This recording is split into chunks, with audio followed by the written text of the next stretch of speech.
한상혁 증인 그 국가공무원법 등 여러 법을 위반한 것이 드러나서 이제 문제가 됐습니다. 보통 사람 같으면 뭐 입이 10개라도 할 말이 없을 것 같은데 또 해명서를 내셨더라고요. 해명서 좀 올려줘 보세요. 요약을 해보면 해명하신 요지가 2019년 8월 12일에 대표를 사임했기 때문에 변호사업을 영위하지 않았고 또 이 취임 이후에는 그렇게 변론하지 않아서 명백한 허위 사실이라는 게 한 가지를 지적하셨고 또 하나는 휴업 신청 등 재반 업무 처리를 법무법인 정세에서 해야 되는 업무였기 때문에 그 책임은 법무법인 정세에 있지 본인은 위법한 것이 없다 이 얘기죠. 그죠? 뭐 좀 다른 측면이 있긴 하지만 예, 대체적으로 그런 취지예요. 제가 저걸 다 읽을 수가 없기 때문에 요약을 했습니다. 그런데 제가 이 해명을 보니까 오히려 한상혁 증인이 완전히 법을 위반하고 있다. 책임을 져야 한다는 것이 더욱 명확해졌다는 것을 제가 말씀드리겠습니다. 첫째, 대표만 변호사입니까? 대표직을 그만둔 거하고 공직에 임명되면 변호사업을 휴직하라는 것은 전혀 별개예요. 뭐 법무법인 정세에서는 대표만이 변호사인지 그게 이해가 안 되고요. 또 두 번째 그 대법원 홈페이지를 올려보세요.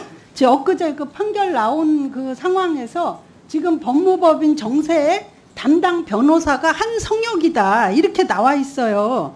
그런데도 명백한 허위 사실을 운운을 한다면 대법원이 지금 명백한 허위 사실을 말했다는 건가요? 착오가 있는 것입니다. 아니 하여튼 저게 그 지금 아침에도 내가 또 한 번 그 대법원 판결을 가서 봤는데 지금 저렇게 떠 있어요. 예, 그렇습니다. 그래서 움직일 수 없는 이 상황이고 두 번째 그 변명 내용을 보면 형식적으로든 실질적으로든 한상혁 증인과 정세는 일심동체다. 아니 본인이 그 대표직도 그만두고 했으면 당연히 본인이 휴직 신청을 내야지 그걸 왜 정세가 냅니까? 정세를 떠난 사람이 왜 정세한테 그 책임을 떠넘기죠? 저는 이게 말이 안 되는 변명이라고 생각을 하고요. 지금 뭐 사무착오다 이런 변명도 저는 이 정권 사람들 특유의 궤변에 불과하다 이렇게 봅니다.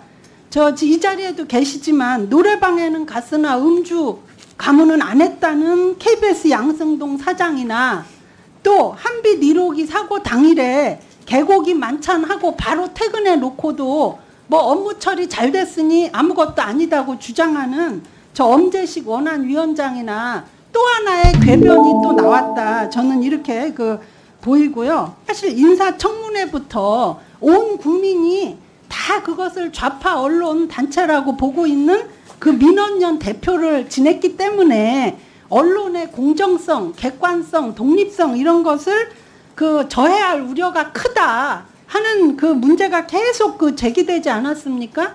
그런데 이번 지금 본인이 변론을 맡아서 문제가 된 이 사건을 보더라도 오마이뉴스 기자가 선거법을 위반한 사건입니다. 그건 알고 계시죠? 그죠? 예, 알고 있습니다. 예, 그 특정 정당과 그 후보자들을 그 20대 선거에서 낙선 운동을 펼쳤다. 그리고 노골적으로 특정 정당에 표를 주라는 그런 그 선거 개입을 해서 이게 지금 유죄로 확정된 사건입니다. 그 내용은 좀 다릅니다. 이런 그 노골적인 아니 여기 써 있어요. 나도 대법원 이거 다 읽어봤습니다. 네, 그랬기 다릅니다. 때문에 이런 분이 정말 도저히 이 언론의 중립성과 객관성을 확보해야 되고 이것을 감독하고 관리해야 할 방통위의 수장이 되기에는 너무나 부족하다. 제가 이것을 지적을 하고요.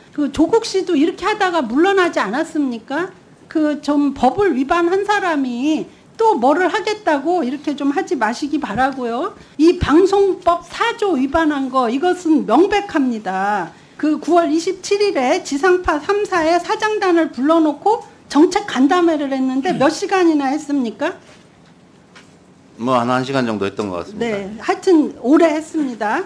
단순히 한마디 하고 간 것도 아니에요. 그래서 당시에 그 대화 중에 방통위가 법적 권한을 넘나드는 여러 그 말들이 나온 게 일단 그 언론에 다 나와 있고요. 특히 미디어 비평을 강화하라는 그 지시는 명백하게 그 방송법 위법이다. 이 건은요, 변명이 통하지 않는 것이 지금 그 이정현 정 홍보수석 현 의원이 똑같은 문제로 1심에서 지금 징역 1년에 집행유예 2년에 그 실형을 받지 않았습니까? 그 판결문 읽어봤습니까? 예, 못 봤습니다. 그런 것도 안 읽어보고 하니까 이런 일이 벌어지는 거예요. 지금 방송법 저 판결문을 읽어보면 방송법 4조의 그 해석이 매우 엄격합니다. 이 법 취지가 명백합니다. 뭐냐 하면 방송 편성에 개입하려는 시도 자체를 원천적으로 차단해야 된다는데 이제 방점이 찍혀 있기 때문에 상대가 위협을 느꼈던 안 느꼈던, 위압을 느꼈던 안 느꼈던, 또 실제 방송 편성에 영향을 주었던 안 주었던 간에 이 객관적인 간섭 시도만 있으면 이게 다 범죄가 성립된다. 이렇게 지금 나와 있고요. 또 판결문에서는 그 당시 이정현 홍보수석이 대통령이 임명권자이기 때문에 대통령의 지시가 있는 것으로 본다. 이렇게 나와 있는데 이거는 증인의 경우에도 똑같습니다. 그런데 특히 그 임명 과정에서 굉장히 중대한 더 심각한 그런 사실을 우리가 확인할 수 있는 게 전임 지금 이호성 방통위원장이 왜 쫓겨났습니까? 3년 임기가 보장된 자리임에도 불구하고 지금 쫓겨났는데 그 이유가 바로 가짜뉴스를 규제를 하는 노력을 하라는 이 청와대의 지시를 어겼기 때문이라는 게 지금 다 소문이 나 있어요. 증인으로도 요청을 했는데 지금 여당에서 극구 이것을 막아가지고 증인 신청도 안 된 거 아닙니까? 그래서 저는 이 부분은 명백하게 방송법 4조 위반이다. 검찰이 제대로 이렇게 수사를 하게 되고 하면 이정현 수석보다 훨씬 더 엄중한 처벌을 받게 될 것이다. 이렇게 제가 말씀드립니다. 네.